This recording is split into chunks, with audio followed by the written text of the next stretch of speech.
Hello, ladies. Hello. Welcome to Tea Time Tuesday with Kim and Kate this time. Yay. We are so excited to be here. Yes. Yeah, it's good to have you all joining us. We've been doing Tea Time Tuesday this is episode 5? 5. Yeah. Yeah. Week 5. Yeah. Amazing. Yeah, we hope that you guys have been enjoying these times, and we just love to hear. Kate and I were talking yesterday. I heard somebody say, "Oh, well, I heard that on Tea Time Tuesday," and I was like, oh, "People are watching! This is amazing!" So, thank you for joining us and watching these. We love that these are just encouraging you guys, and we hope that. We just hope that they encourage you. And we want to hear from you. Yes, we love the stories that we're hearing, or just the connections that are happening within the comments, or just even around the community. So it's been a really fun thing that we've been able to do. Yeah. It's amazing. Yeah. So today, Kate and I, we're going to talk about something super fun. But no, seriously though, we pray about these times, and we just ask the Lord, like, what is it that you want us to share? And so I don't know, about a week and a half ago, just the word discipline, super fun, just came to me, and I was like, okay, Kate, I don't know. I'm thinking about this. And what was your response, Kate? I was like, yes, I think that would be incredible. But I also thought, I didn't want us to come and be all like these heavy-handed, like, you've got to do this and this and this, or, just like the discipline of the Lord sometimes can be heavy, or it just, it maybe could even trigger some people. Yeah. And so I told Kim, I said, yes, let's do it. But I don't want to come at it at this, like, in this heavy, intense way, even though it sometimes is. Yeah. And so then even in our discussion yesterday, I really felt, and then last night I was just asking Jesus, okay, how do we do this well without it being like, stop, I'm not going to watch this video on discipline. But I felt like the Lord said that discipline is refining. It's not punishment. Yeah. So good. And Say it again. So discipline is not refining. No, it is refining. Discipline is refining. It's not discipline. Not punishment. Discipline is refining. It's not punishment. It's not punishment. And that within refining things, he's drawing out those impurities and those things that he's like, this is actually not my heart for you. So that discipline is refining. It's not punishment. So that's kind of where we're starting from today. And and it's something that I think that both of us have been kind of walking through just with the Lord personally. And so we're going to share a little bit about that, of just what we have been just experiencing in our own lives. Yes. And so, the other morning I was talking with the Lord, and I was just writing down stuff in my journal, and I went to this scripture, and I'm going to read this scripture out of the Passion Translation, because I love the Passion Translation, and it's really good in the NIV too, but I just love the wording of this in the Passion Translation. And this is Psalm 37, 4-5, and it says, "Find delight and true pleasure in Yahweh, and he will give you what you desire most. Give God the right to direct your life, and as you trust him along the way, you'll find that he pulled it off perfectly." And so I was thinking about discipline with that, and I was thinking, okay, give God the right to direct my life. And I believe that that's kind of a lot of discipline. It's that trusting the Lord.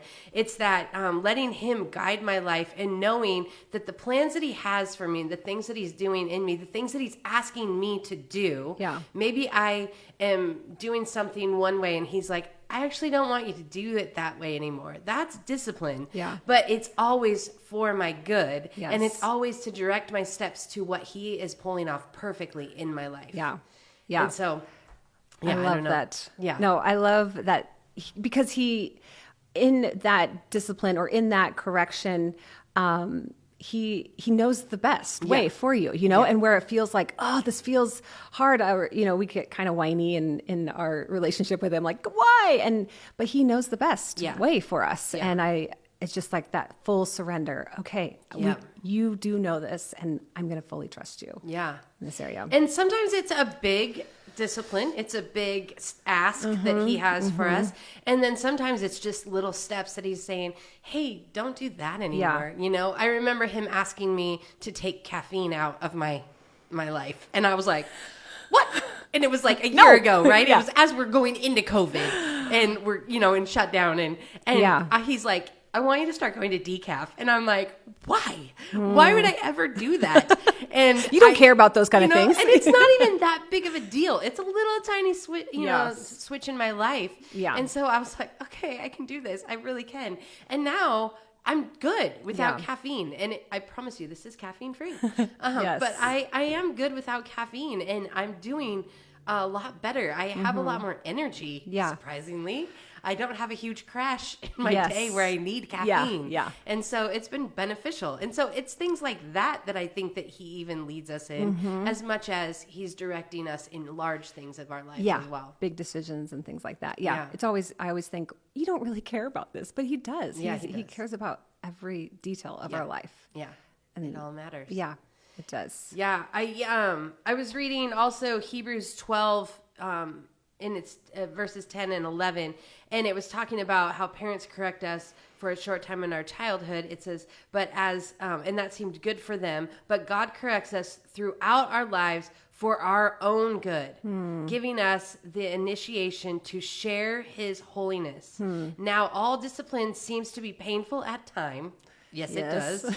Yet later it will produce transformation of character, bringing a harvest of righteousness and a peace to those who yield to it. And so, I don't know. It's another one of those things where I'm like, this doesn't feel good right now. Yeah. But again, it's not about punishment. He's not punishing us. Yeah. He is totally providing for us, and he's directing our steps to what is best for us. Yes. Where we will see fruit. Yeah. I love that, because even with disciplining, I was telling Kim, sometimes I feel like I'm disciplining constantly throughout the day, not in harsh ways sometimes with my kids, but I feel like I'm always like correcting or trying to manage or help with direction through the day. Well, Ezra, what about this? Or Kellen, because of all the children. But it's such an amazing example, because then I know, okay, Jesus, this is what you're doing in my life. And if there's no correction, or if there's no like refining that he's doing or he's after in my life, then there's no connection or there's no relationship. Yeah. And so if he's not saying anything, or if he's not tapping me on the shoulder or in my heart going, hey, Kate, what about this? Yeah. Is that really how you want to do this? Then if he's not doing that, then I've lost complete connection, and there's no relationship. So even though there's places where I'm like, oh, you are asking me this, but I know it's out of his love, it's out of his connection, that he's willing to have that correction or refining that I think I'm going to call discipline from now on. It's just a refining that I think even as a mom and as parents, that we are just teaching our kids, and that to like a refining for them.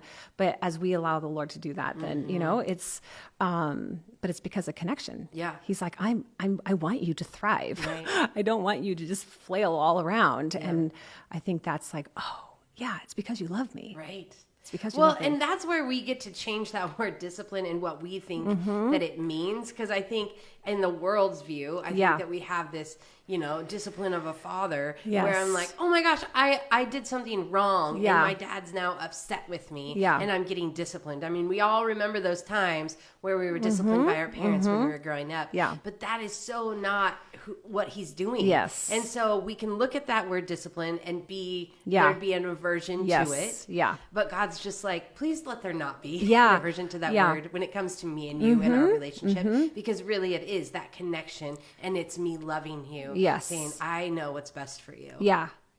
I think that there's maybe even something on that the Lord in our lives, in your life, that you would allow him, that there has maybe been some hindrance or something of a failing of a earthly father that disciplined you, or a mom, or just that even that word discipline, you're like, oh, but that the Lord wants to heal you in that place, because his discipline is not like our earthly father or mom or a grandparent, out of frustration or out of like, oh, if you would only get this, but that the Lord, you could go, okay, Jesus, can you redefine this word for me? Or can you help me heal? Because there's been places I know in my own life where I know that they meant good, but out of frustration, or just like, I mean, I could even say that for my own kids. I'm like, I have to go to them sometimes and go, man, how I talked to you because out of what I thought you should do this way, that I didn't come at it in a really healthy way, maybe. And, but that our Father, our Heavenly Father, wants to just be like, hey, my daughter, let me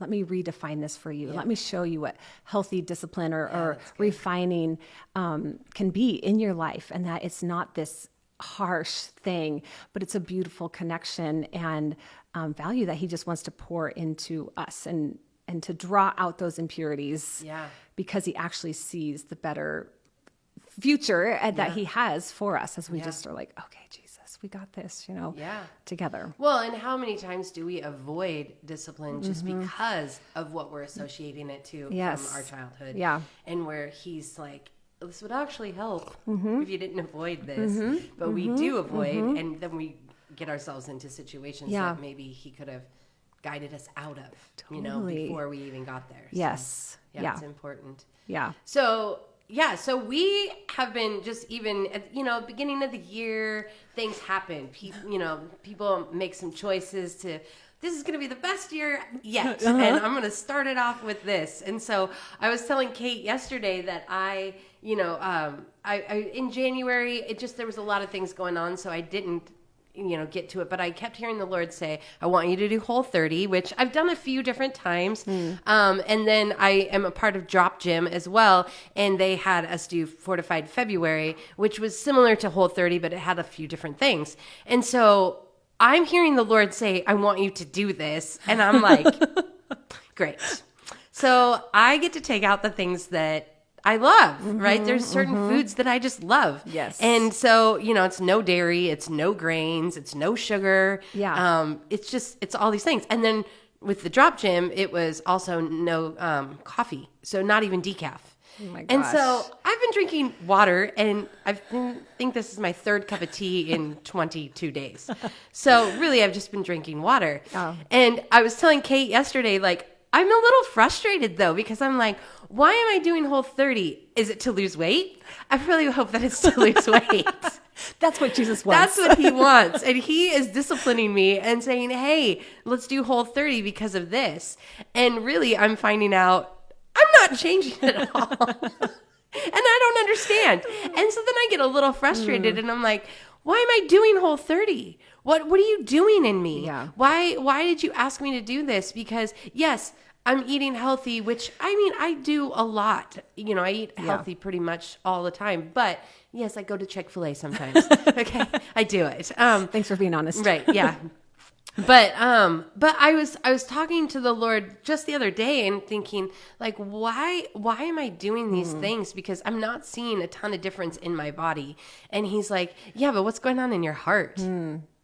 What's going on in your mind? What's going on with you? Because maybe it's not just about the physical as much as it is the internal and the things that I'm doing. And so knowing that, I've had some experiences, especially at the gym, where I have a friend, Autumn, and her and I were talking, and we're both 6s on the Enneagram. And she said, Fortified February has definitely, with no caffeine and all that stuff out of my mind, I actually have a clear mind. The voices, the committee is not in there anymore. Yeah, wow. And I was like, that committee is gone. Wow. Interesting. Yeah. I don't know why there's a committee when I eat foods or drink the sugar committee. It might be the sugar committee. But there are voices, that just say, you're not good enough. You're not going to be able to do that. Don't, you're a failure. All the things, or, just lies that want to torment me. And for some reason, after I've been, I was about 11, 12 days into this and realized, oh, those are gone. And I actually excelled in the gym in a way that I had not ever even allowed myself to push myself. Wow. So I don't know. So there's just things like that where I'm like, maybe I'm not seeing what I think I'm supposed to see out of this discipline, but God, you're doing something greater. Yes. Well, I think sometimes we think, oh, he's doing it because of this and this and this. And some of those things might come along, but I would hope so. Come on, Jesus. You look beautiful. You're glowing. And your heart. All the water I'm drinking. But then it's those deep things that we always want, you know? But then sometimes it is a fight. Yeah. To be like, I'm not doing it for this. I'm doing it because he called me to do it, and I'm following through. And No, that's so incredible. Yeah. Good job. Yeah. Thanks. Ryan and I kind of along the same lines. January came and went, and in the middle of January, Ryan actually said, I think we should do a detox. I'm like, oh, well, I'll start looking into that. And I really felt something on it. So I said, yes, I'll look into it. And we found a detox, and we did a 21-day detox. Yeah, good and job. It was kind of the same thing, but we were pretty much vegan. Like we did not eat any meat, which is really incredible. I've told people and they're like, Ryan ate no meat. I'm like, yeah, he did it. No sugar, no dairy, no grains, no alcohol, no coffee. Yeah. And it was intense. You kind of think, 21 days. I can do that for 21 days. I think, day 13 or 14, I was like, we are done. Yeah. I think we have to be done. Literally going to Jesus saying, because Ryan was kind of thinking, I don't know, maybe I should be done. And we're not, our thing is like, we can do hard things. Yeah.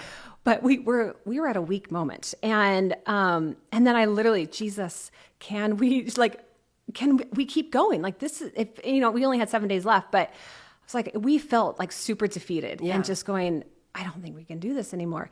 And the Lord just showed up and was like, you can do this. So good.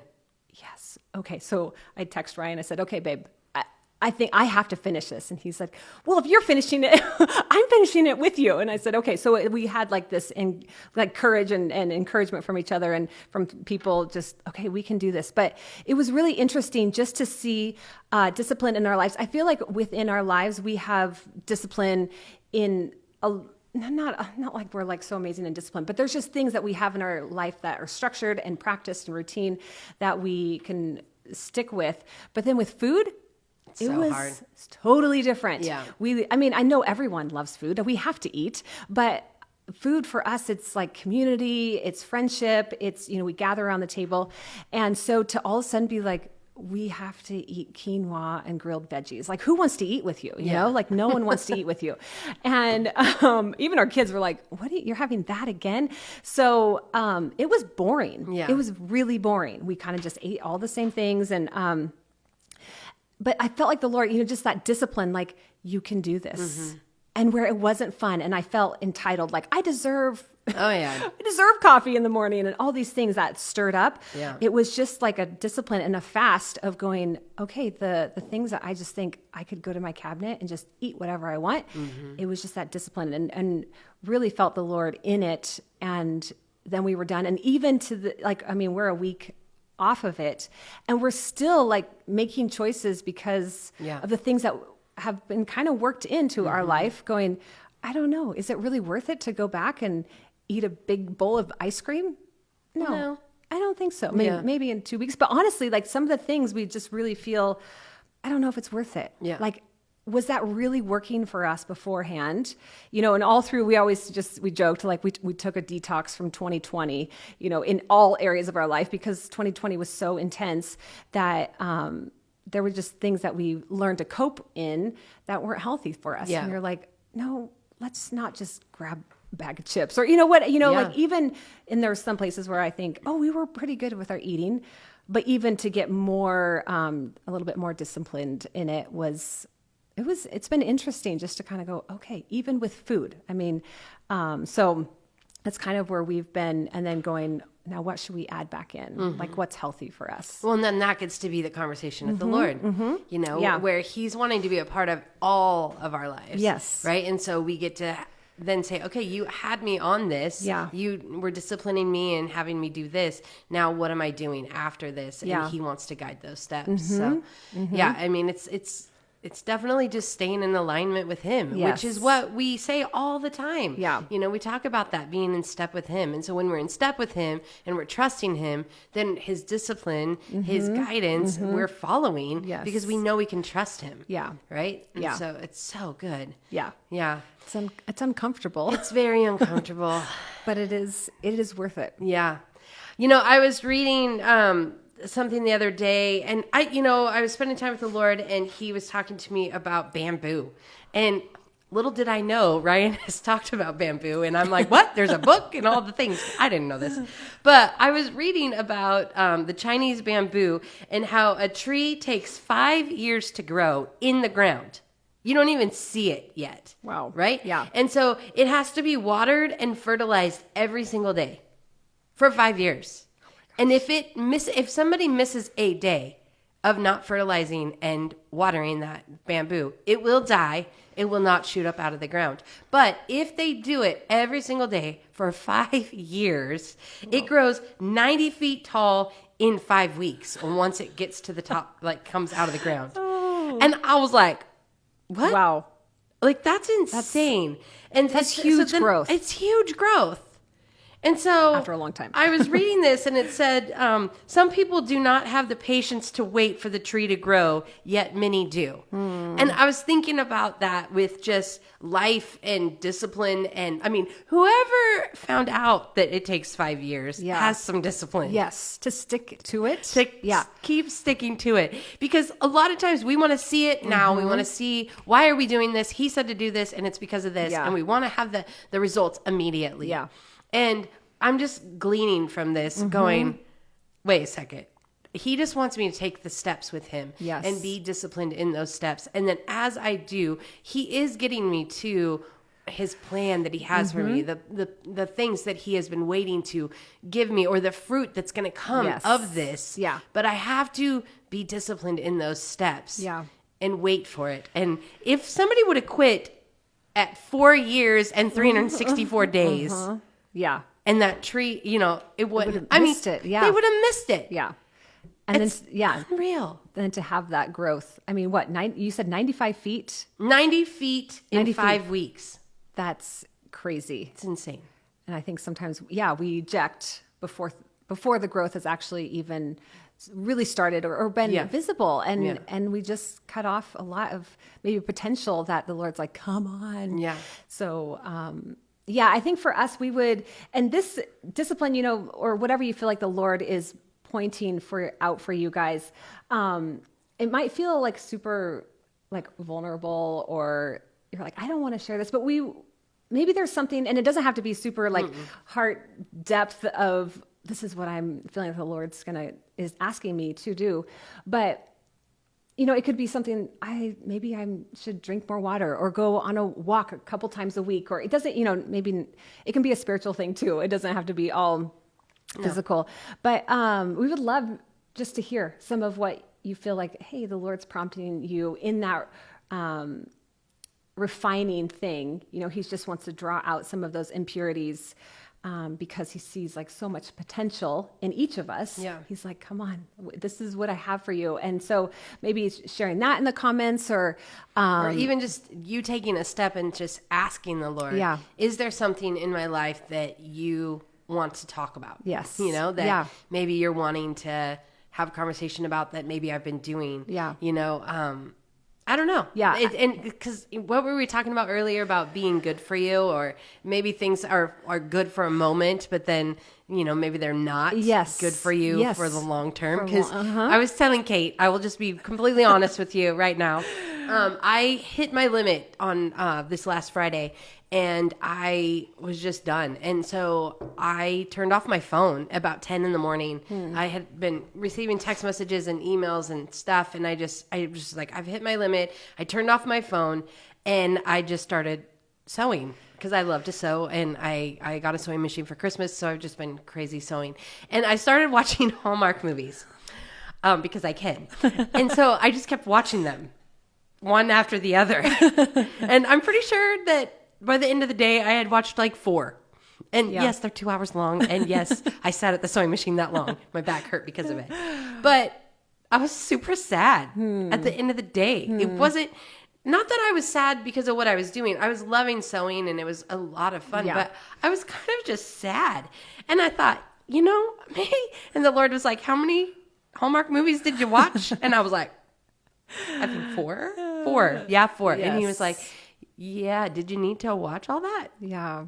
And so, then just sitting there, I was like, oh, no. And so I changed it, and I started watching like the HGTV or Magnolia something. Yeah. And something happened in me that changed. But we were just discussing that of just, there are things that might be fine for a moment. But when we overindulge on those, maybe they're not so great for us. And just being quick to listen to the Lord, because I'm sure he was probably trying to get my attention in the midst of, episode 2. So we know the Lord loves that when we are able to take pleasure in whatever we're doing, so, and that this is not like a reprimand, but I think just for Kim to go, oh yeah, because there's places in my life too where I'm going, is that really, do I really want to do that? What's, I don't know exactly where it is in the Bible, but it's, everything's permissible, but is everything beneficial? It's that thing. That's the question I'm asking. Even when I'm thinking about food or just my attitudes, I can do whatever, I can eat things now, but is it really going to be beneficial to me or my body in an hour how do I want to feel, like my future self, like how do I want to feel? So we're not just saying like stop watching all the Hallmark shows. I am not going to stop watching Hallmark. But just really taking account of our hearts are just, okay, yeah, I've been able to zone out. It's been awesome. Should I keep doing this? And I don't want this to be, but we loved, it is just this ongoing conversation. I just see some of you guys in your kitchens going, okay, Jesus, what do you want me to do right now? And just being, it takes practice. It doesn't come natural to us or to people, but it's just that practice that he's like, my voice, what I'm calling you to, and just being like, just cultivating that in our lives. So then just like kind of going back to that scripture in Psalm 37, 4-5, find delight and true pleasure in Yahweh, and he will give you what you desire most. Give God the right to direct your life, and as you trust him along the way, you will find he pulled it off perfectly. Yeah. See, that's really what this is all about. Is he's just like, I've got some amazing things for you, and sometimes your decisions are just not always great, Kim. We're learning. You're right. I shouldn't have watched all those shows because now I'm lonely. No, he just is like, I don't want you to feel like that. Yeah. I'm with you. Enjoy 1. Yeah. But do you have to go to 4? Yeah. Yeah. So we would love to hear from you. We would love to hear just what you're walking through, or what the Lord is sharing with you, even as you've listened to us having a conversation. Yes. So we just love you all. We just bless you in your journey and where you're at with the Lord in this refining process that's so beautiful. And so we just bless you with that. And we just, are so thankful for you guys. So have a great afternoon. Yeah, we love you. Bye.